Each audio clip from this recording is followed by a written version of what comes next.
Video सभी का on कर देना, वीडियो कैम ऑन कर देना सभी।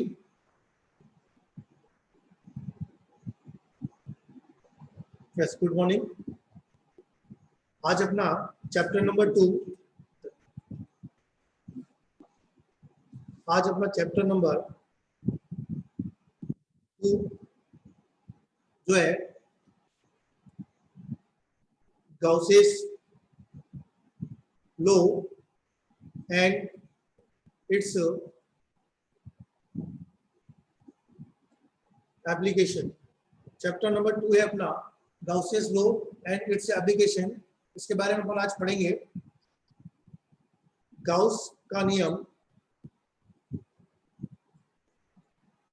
तथा इसके अनुप्रयोग। तो अपना चैप्टर नंबर 2 जो है वो गाउस लॉ के बारे में और उसके एप्लीकेशंस क्या क्या है, गाउस का नियम और उसके अनुप्रयोग के बारे में अपन पढ़ेंगे। तो अपना इसके अंदर फर्स्ट टॉपिक जो है वो अपना है इलेक्ट्रिक फ्लक्स, विद्युत फ्लक्स के बारे में सबसे पहले अपन पढ़ेंगे। जो अपना फर्स्ट टॉपिक है इलेक्ट्रिक फ्लक्स। इलेक्ट्रिक फ्लक्स क्या होता है? तो अपने पास इलेक्ट्रिक लाइंस अपन ने पढ़ा था। इलेक्ट्रिक लाइंस जो है वो इलेक्ट्रिक फील्ड को रिप्रेजेंट करती है। तो अपने पास मान लिया से एक सरफेस है, अपने पास एक सरफेस है, ये अपना सरफेस है जिसका एरिया इस डायरेक्शन में DA। लाइट नहीं है, माइक ऑफ कर दो अपना।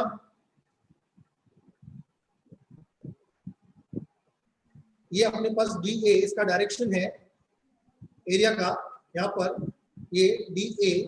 तो इसको मैं A लिख देता हूँ यहाँ पर। अभी अपने पास पूरा इसका वेक्टर एरिया ले रखा हूँ, मैं ले रहा हूँ यहाँ पर, यानी सदिश क्षेत्रफल ले रहा हूँ जिसकी दिशा अपने पास ये इस तरह से है। और यहाँ से मान लिया इलेक्ट्रिक लाइंस पास हो रही है, यानी विद्युत बल रेखा यहाँ से गुजर रही है। तो ये विद्युत क्षेत्र की दिशा हो गई E, और direction of electric field intensity यानी विद्युत क्षेत्र की तीव्रता की दिशा हो गई। और ए जो है वेक्टर एरिया यानी सदिश क्षेत्रफल की दिशा ये है। और इन दोनों के बीच में जो एंगल बन रहा है, angle between the electric field and vector area, इन दोनों के बीच जो एंगल बन रहा है वो अपना थीटा है। सपोज मान लिया अपने, तो अपने पास इलेक्ट्रिक फील्ड होगा फाई। इलेक्ट्रिक फील्ड को इलेक्ट्रिक फ्लक्स को अपन डिफाइन करता है फाई से। फाई इज इक्वल टू होगा E डॉट A। तो यहाँ से अपने पास एक सिंपल सी परिभाषा बन जाती है विद्युत फ्लक्स की, इलेक्ट्रिक फ्लक्स की। डॉट प्रोडक्ट ऑफ, ये अपने पास दोनों के बीच में डॉट आ रहा है, dot product of electric field intensity and vector area. यहाँ पर अपने पास E जो देख रहे हो आप, ये E जो है इलेक्ट्रिक फील्ड इंटेंसिटी है और A जो है वेक्टर एरिया। इन दोनों का जो डॉट प्रोडक्ट है वो फाई को डिफाइन करता है। यहाँ पर phi is equal to E dot A, यानी अपने पास विद्युत फ्लक्स की परिभाषा हो जाएगी विद्युत क्षेत्र की तीव्रता। E जो है विद्युत क्षेत्र की तीव्रता हो गया और A जो है सदिश क्षेत्रफल है। तो अपने पास यहाँ पर विद्युत क्षेत्र की तीव्रता तथा सदिश क्षेत्रफल के डॉट बिंदु गुणनफल, इसको अपन बोलते हैं अपने पास स्केलर प्रोडक्ट भी बोलते हैं, और हिंदी में अपने पास इसको अदिश गुणनफल भी कहते हैं। तो अपने पास यहाँ पर हो जाएगा फ्लक्स सदिश क्षेत्रफल, या फिर अपने पास विद्युत क्षेत्र की तीव्रता तथा सदिश क्षेत्रफल के अदिश गुणनफल को अपने पास यहाँ पर विद्युत फ्लक्स कहा जाता है। तो एक सिंपल सी परिभाषा हो गई, dot product of electric field intensity and vector area is called electric flux. Electric flux जो है अपने पास डेफिनेशन, एक तो अपने पास यहाँ पर मैंने बता दिया डॉट प्रोडक्ट की फॉर्म में होगी, ये होगी। और दूसरी अगर इसको डिफाइन करना है तो ये मान लिया सरफेस है अपने पास जो यहाँ पर एज्यूम कर रखा है, तो इसके अंदर कितनी नंबर ऑफ लाइंस परपेंडिकुलर पास हो रही है। फॉर एग्जांपल मैं यहाँ पर एक नोटबुक ले लेता हूँ, ये अपनी मान लिया एक सरफेस है, यहाँ पर अपने एज्यूम कर रहे हैं एक सरफेस है, ये अपनी सरफेस है, इसको बराबर ध्यान देना, ये सरफेस है और सरफेस से परपेंडिकुलर नॉर्मली कितनी इलेक्ट्रिक लाइंस क्या होती है पास हो रही है। जैसे मान लिया मैं फिंगर्स बता रहा हूँ, इस तरह से अपने पास जो है कितनी नंबर ऑफ इलेक्ट्रिक लाइंस क्या हो रही है पास हो रही है, जैसे इस तरह से। तो जितनी नंबर ऑफ इलेक्ट्रिक लाइंस ज्यादा पास होंगी यानी जितनी विद्युत बलकाएं उस सरफेस से ज्यादा पास होंगी उतना ही अपने पास फ्लक्स क्या होगा, ज्यादा होगा। इलेक्ट्रिक फ्लक्स का वैल्यू या विद्युत फ्लक्स का मान जो है वो सबसे ज्यादा होगा नॉर्मली जब पास होंगी तो। यस, यहाँ पर फाई बराबर डॉट हटेगा अपने पास, तो अपन लिख सकते हैं इसको फाई बराबर ई डॉट ए की जगह डॉट हटेगा तो ई ए कॉस का, डॉट हटता है तो अपने पास कॉस थीटा लगता है और क्रॉस हटता है तो साइन थीटा लगेगा। यस,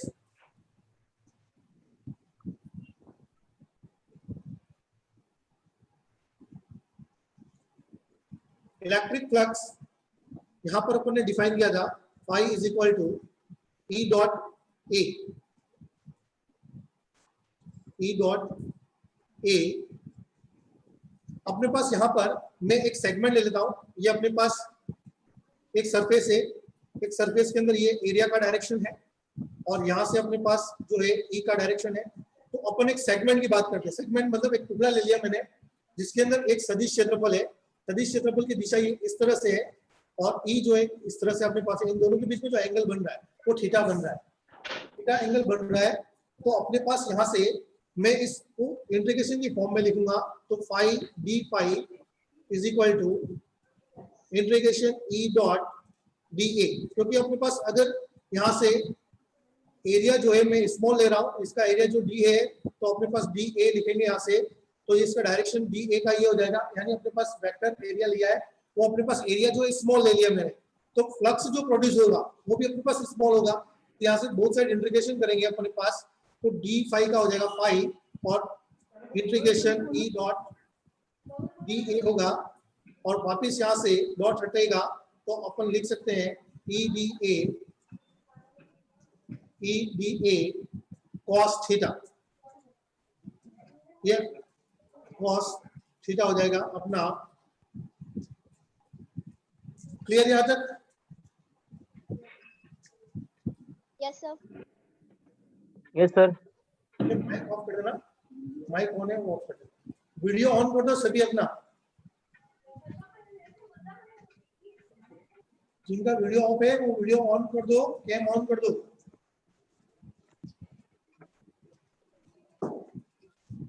बाकी ये तीन धारा जय हिनल ये जो है अपना कैम ऑन कर दो।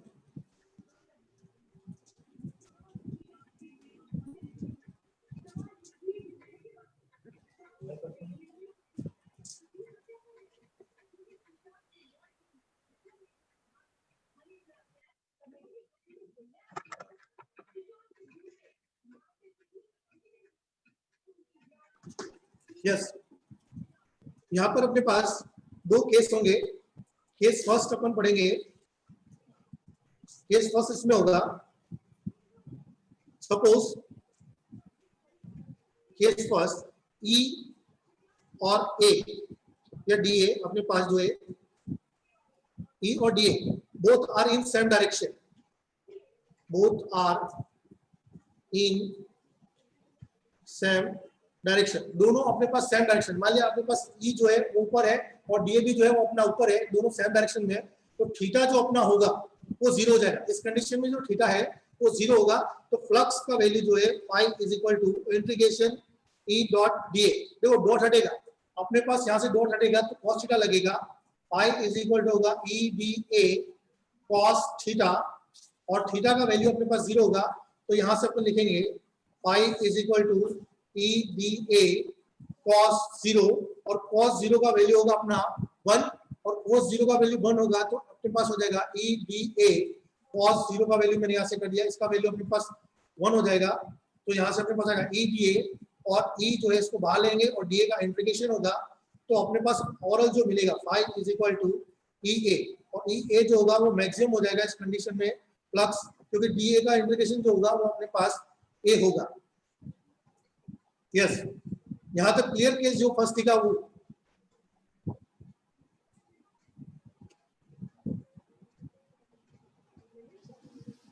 क्लियर है यहाँ तक? यस सर क्लियर है। यस, केस इसी को अगर अपन सेकंड ले लेते हैं, यहाँ पर ध्यान देना, मैं अगर केस यहाँ पर सेकंड ले लेता हूँ, केस जो सेकंड है उसमें फॉर एग्जांपल अगर अपन मान लेते हैं डी ए इस डायरेक्शन में और ई जो है अपना इस डायरेक्शन में, यानी थीटा जो बन रहा है परपेंडिकुलर है, जो थीटा बन रहा है वो 90 है।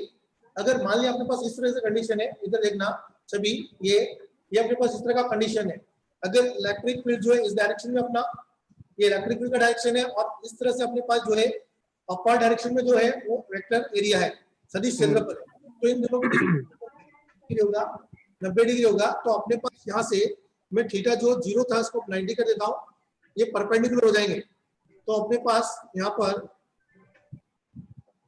P सॉरी यहां से अपने पास हो जाएगा DA perpendicular to E, DA और E जो है परपेंडिकुलर थीटा 90 होगा, और यहां से सेम कंडीशन चलेगी phi is equal to E dot DA।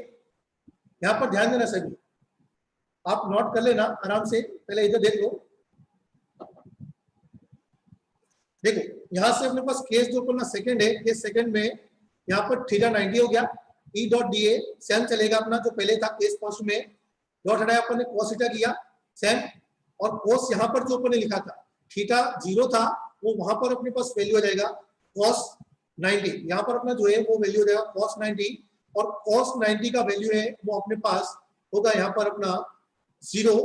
तो अपने पास जो ओवरऑल जो फ्लक्स होगा वो यहाँ पर वैल्यू जो है उसका हो जाएगा phi is equal to E DA cos 90, cos 90 का जब वैल्यू रखोगे पुट करोगे तो अपने पास यहाँ पर cos 90 का जब वैल्यू पुट करोगे तो इसमें फाई जो है वो अपना 0 हो जाएगा, क्योंकि 0 का मल्टीप्लाई होगा E DA के साथ, तो ओवरऑल 0 हो जाएगा, और फ्लक्स जो है पहले मैक्सिमम था केस फर्स्ट में वो यहाँ पर मिनिमम हो जाएगा। तो थीटा जब 0 होगा तो अपने पास फ्लक्स जो है वो मैक्सिमम पास होगा, और जब थीटा 90 है तो फ्लक्स मिनिमम पास होगा यानी 0 होगा, यानी E और DA यानी वेक्टर एरिया यानी सदिश क्षेत्रफल और विद्युत क्षेत्र की तीव्रता एक दूसरे के अगर लंबवत है तो अपने पास जो है फ्लक्स जो है वो न्यूनतम 0 होगा।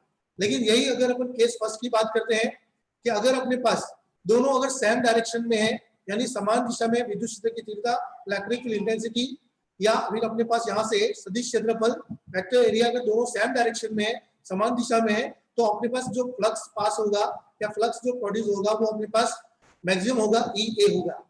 क्लियर यहां तक सभी को? Yes, sir. Yes, sir. Okay yes, Gauss law अपन पढ़ेंगे, इससे पहले ये फ्लक्स को अपन को ध्यान में रखना है। फ्लक्स का जो फॉर्मूला है इसको मैं वापस यहाँ पर रिकॉल कर देता हूँ।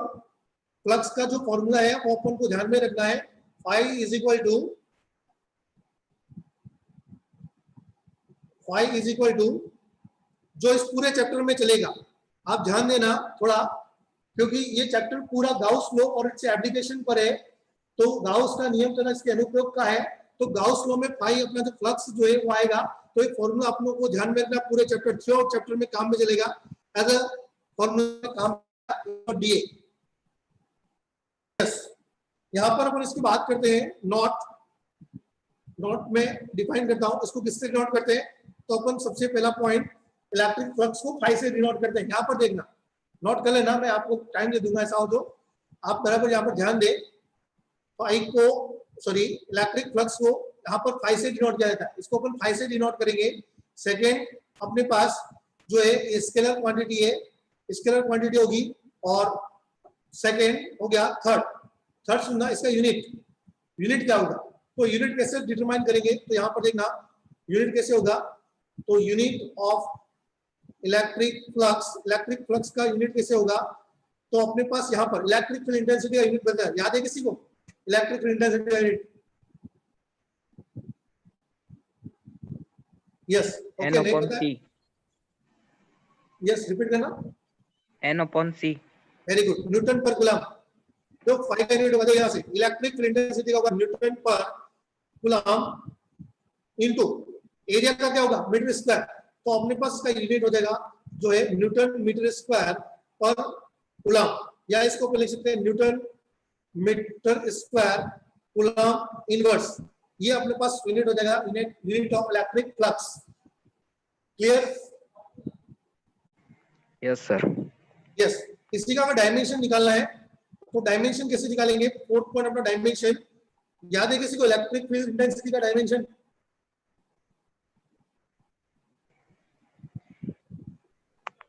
देखो मैं यहां से लिखता हूं E into 5 is equal to, drop कर दूं, नोट कर लिया सभी ने, नोट कर लिया? Yes, sir. ओके सुनना, डायमेंशन कैसे निकालेंगे अपन इसका, तो डायमेंशन निकालने के लिए phi is equal to formula लिख के अपन ई डी ए, मैं इसको सिंपलीफाई कर देता हूं, ई और ए, फाई इज इक्वल टू ई हो गया इसका यूनिट निकालने के लिए, और ई अपन पढ़ चुके हैं, ई का फॉर्मूला है F by Q, F by Q और ए।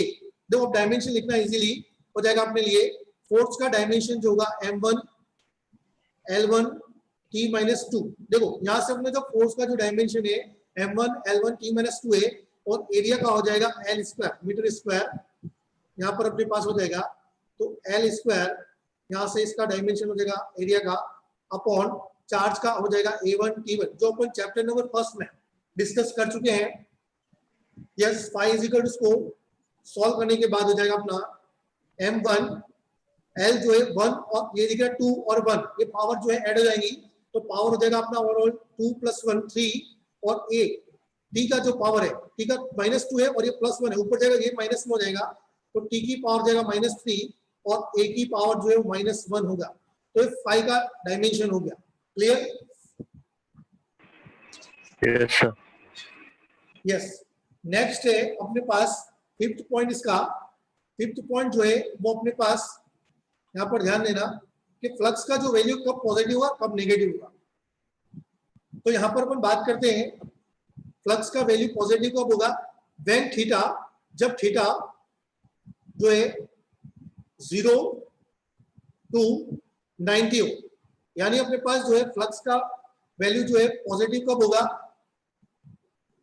केस फर्स्ट फ्लक्स जो है पॉजिटिव होगा, पॉजिटिव कब होगा, व्हेन थीटा इज 0 to 90, अगर थीटा का वैल्यू अगर 0 से 90 के बीच में है, तो इस कंडीशन में जो कॉस थीटा का जो वैल्यू होगा वो पॉजिटिव होगा। क्यों? क्योंकि अपने पास जो है कॉस 0 का वैल्यू 1 होगा और कॉस 90 का वैल्यू 0 होगा, तो 1 से 1 to 0 वैल्यू वेरी करेगा थीटा 0 to 90 की कंडीशन में। तो यहाँ पर इस कंडीशन के अंदर जो अपना फ्लक्स होगा वो पॉजिटिव होगा। समझ में आ रहा है यहाँ तक?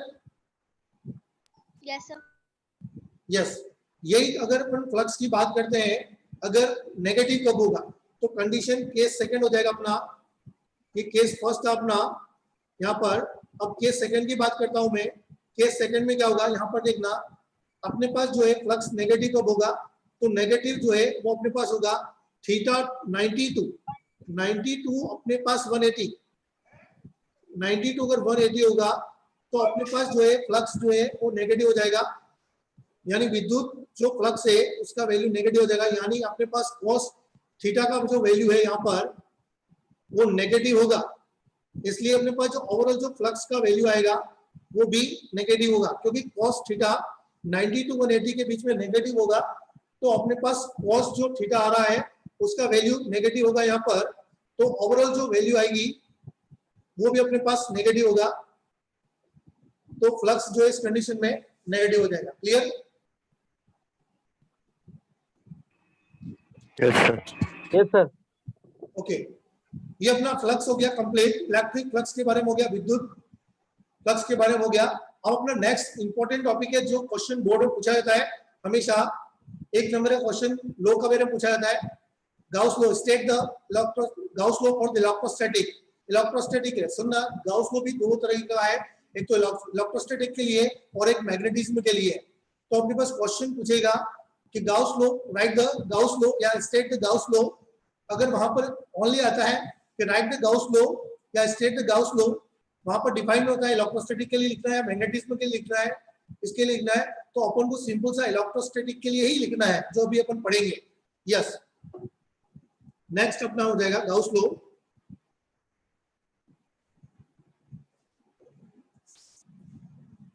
गाउस लॉ अपन टॉपिक है अपना गाउसेस लॉ, गाउस का नियम। जो गाउस का नियम क्या बोलता है, यहां पर ध्यान देना, अगर अपने पास यहाँ से एक क्लोज सरफेस ले रहा हूं, बराबर ध्यान देना सभी, इधर देखना, एक क्लोज सरफेस है अपने पास, फॉर एग्जांपल एक स्फीयर है, ये क्लोज है, सपोज ये अपने पास एक स्फीयर है, यानी क्लोज सरफेस दिख रहा है आपको सभी को? यस, इस क्लोज सरफेस में मैं एज्यूम कर लेता प्लस क्यू चार्ज प्लेस है, तो अपने पास टोटल जो चार्ज है इसके अंदर वो भी कितना है? प्लस क्यू है, प्लस क्यू। Okay yes. तो यहां से जो गाउस लॉ का स्टेटमेंट है, अकॉर्डिंग टू गाउस लॉ, ध्यान देना, according to Gauss's law the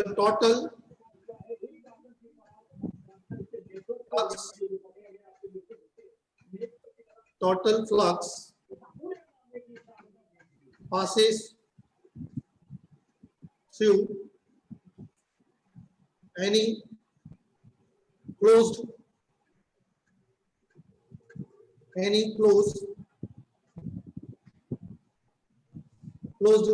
surface is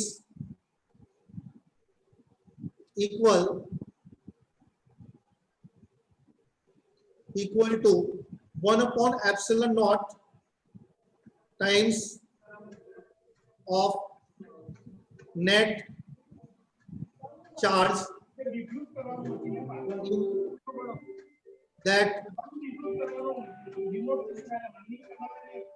sir कि किसी का माइक चालू है, जैसे बैकग्राउंड म्यूजिक सुनाई दे रहा है। माइक ऑफ कर दो। यस, देखो यहां पर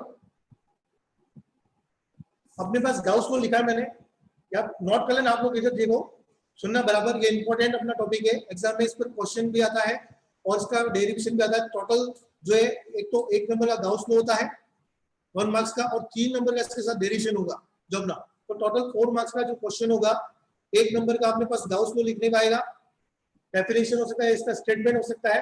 तो यहां से अपने लिखा है according to Gauss law the total flux passes through any closed surface. सुनना, यहाँ पर ये क्लोज सरफेस है अपने पास, इस क्लोज सरफेस में कितना फ्लक्स पास होगा वो किस पर डिपेंड करेगा, तो अपने पास यहाँ पर लिखा है is equal to the 1 upon epsilon naught. Epsilon naught के बारे में अपन पढ़ चुके हैं, ये परमिबिलिटी, ठीक है, परमिटिविटी ऑफ फ्री स्पेस था अपना चैप्टर नंबर फर्स्ट में डिस्कस किया था। तो 1 upon epsilon not times of net charge, तो नेट चार्ज इसमें कितना है? नेट चार्ज का मतलब टोटल चार्ज कितना है, दिख रहा है आप सभी को? इस क्लोज सरफेस में कितना चार्ज दिख रहा है आपको? प्लस क्यू है। Yes sir. Yes, okay. तो गाउस लॉ का स्टेटमेंट हो गया यहां से, phi is equal to summation q upon epsilon naught, ये मैथमेटिकल एक्सप्रेशन हो जाएगा गाउस लॉ का। तो गाउस लॉ क्या बोलता है अपने पास कि अगर किसी भी सरफेस से, क्लोज सरफेस यानी अपने पास बंद लूप है या बंद अपने पास पृष्ठ है, उससे निर्गत विद्युत फ्लक्स का मान जो है वो अपने पास कुल आवेश का 1/एप्सिलॉन नॉट गुना होता है, यानी कुल आवेश, टोटल आवेश कितना है, इसमें चार्ज कितना है, प्लस क्यू है, तो यहाँ पर समेशन क्यू टोटल क्यू हो जाएगा upon epsilon not, 1 upon epsilon not times हो गया of net charge. Clear? Gauss law clear है आपको? Yes sir. Yes sir. Yes sir. Yes, ये गाउस लॉ अपने पास इंपॉर्टेंट है, तो अपने पास पूरा चैप्टर अभी इसी पे बेस्ड है। अगर किसी को प्रॉब्लम हो तो बोल देना, यहाँ पर ही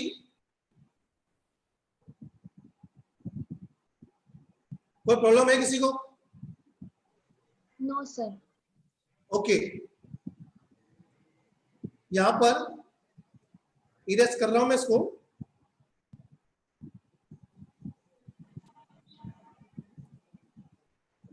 तो गाउस लॉ को अपने पास यहां पर इसका इक्वेशन में लिखता हूं दूसरा, अकॉर्डिंग टू गाउस, गाउस बोलता है समेशन क्यू अपॉन एप्सिलॉन होता है, और according to flux definition, flux definition से क्या होगा, E dot dA is equal to phi, phi is equal to अपने पास हो गया E dot dA।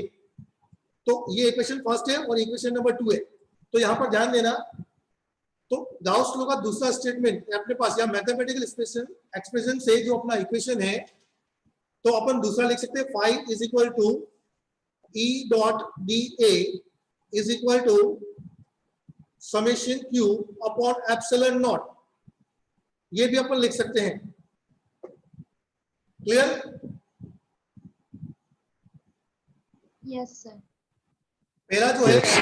Gauss law है और दूसरा जो है अपन ने लिखा है अकॉर्डिंग टू फ्लक्स डेफिनेशन, तो दोनों इक्वल होंगे। तो मैंने इसको इक्वेट कर दिया, तो अपना इक्वेशन हो जाएगा, गाउस लॉ हो जाएगा complete. phi is equal to E dot D is equal to summation Q upon epsilon naught. ठीक है, ये गाउस का नियम हो गया। यस, अब गाउस के नियम का प्रूफ अपन पढ़ेंगे। उत्पत्ति, गाउस के नियम की उत्पत्ति पढ़ रहे हैं कि गाउस के नियम का प्रूफ क्या है। प्रूफ ऑफ गाउस लॉ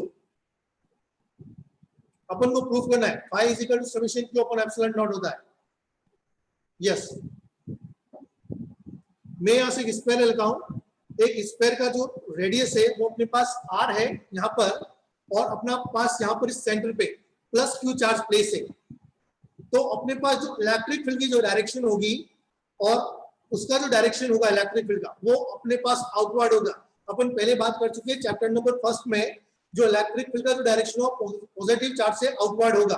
तो ये मैंने आउटवर्ड यहाँ से सरफेस से मैंने आउटवर्ड ड्रॉ कर दिया ई का डायरेक्शन।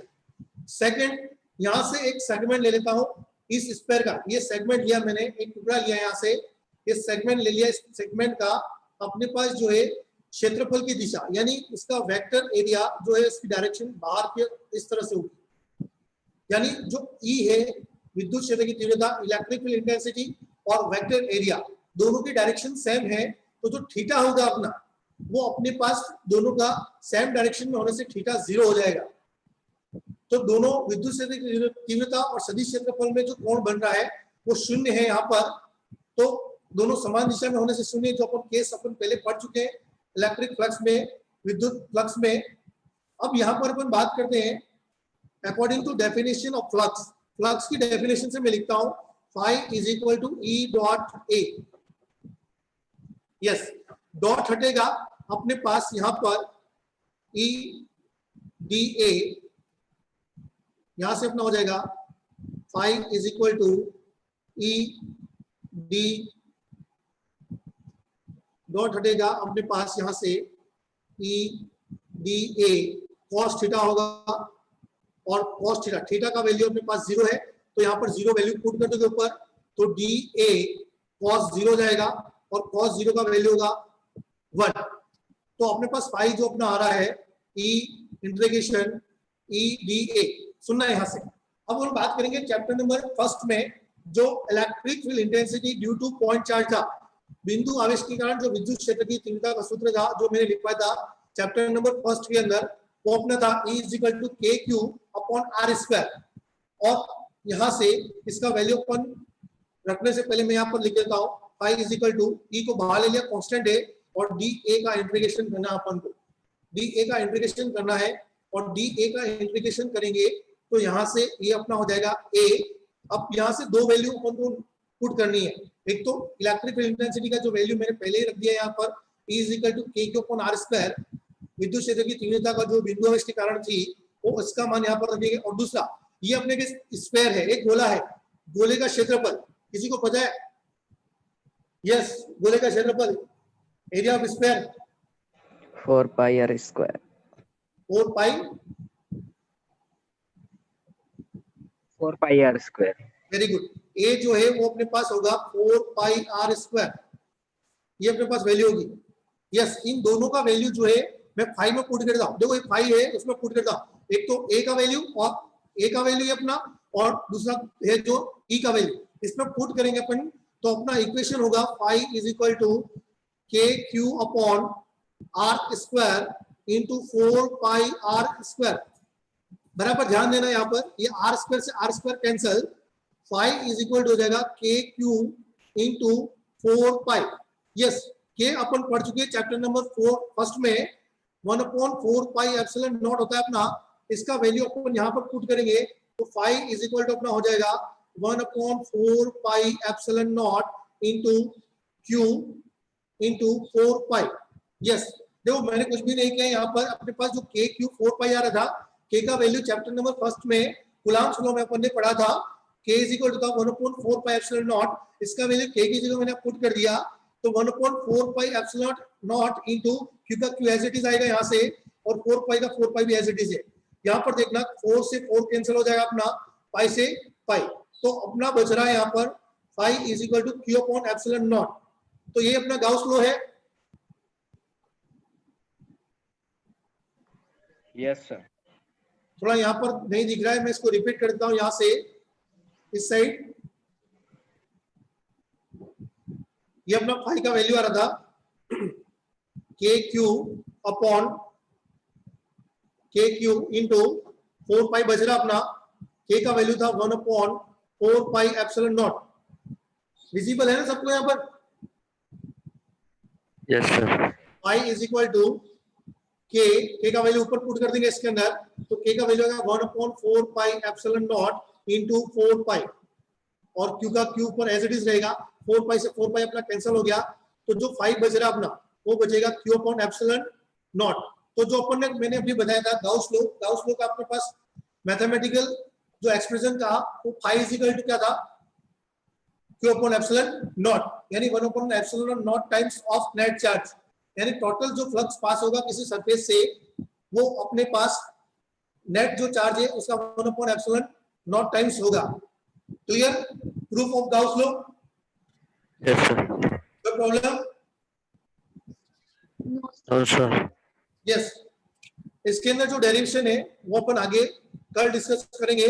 कल जो है अपने पास इसके अंदर 3 नंबर का जो क्वेश्चन है, गाउस लॉ 1 नंबर का क्वेश्चन पूछता ही है एग्जाम में, इसके साथ जो 3 नंबर का जो डेरिवेशन आएगा इसके बारे में अपन डिस्कस करेंगे। इस पर से अपन को electric field intensity find out करना है। जैसे अपने पास स्तर बना रखा है, इस पर के आउटसाइड है, इनसाइड है, सरफेस पर है, या अपने पास एक लॉन्ग इनफाइनाइट वायर है, मान लिया अपने पास एक कंडक्टिंग लॉन्ग इनफाइनाइट वायर है, तो अपने पास इससे इलेक्ट्रिक फील्ड इंटेंसिटी का वैल्यू क्या होगा। एक अपने पास जैसे नोटबुक है, जैसे यहाँ पर एक नोटबुक बताता हूँ, एक चार्ट जो नोटबुक है इस सरफेस से अपने पास इलेक्ट्रिक फील्ड इंटेंसिटी का वैल्यू क्या होगा। ठीक है, कंडक्टिंग हो नॉन कंडक्टिंग हो, उन सारी कंडीशंस के अंदर अपने पास गाउस लॉ को अप्लाई करके अपन इलेक्ट्रिक फील्ड इंटेंसिटी का वैल्यू फाइंड आउट करेंगे। Thank you. समझ में आया सबको? yes, sir. Yes sir. कोई प्रॉब्लम? Sir. No sir. इसमें एक दो ही बोल रहे हो, बाकी सब बोल ही नहीं रहे हो। एक दो ही स्टूडेंट्स जो हैं वो रिप्लाई कर रहे हैं, बाकी कोई रिप्लाई नहीं कर रहा है। No sir. यस, क्लियर सबको? Yes, sir. ठीक। Yes sir. Yes, sir. Good bye. Yes, sir.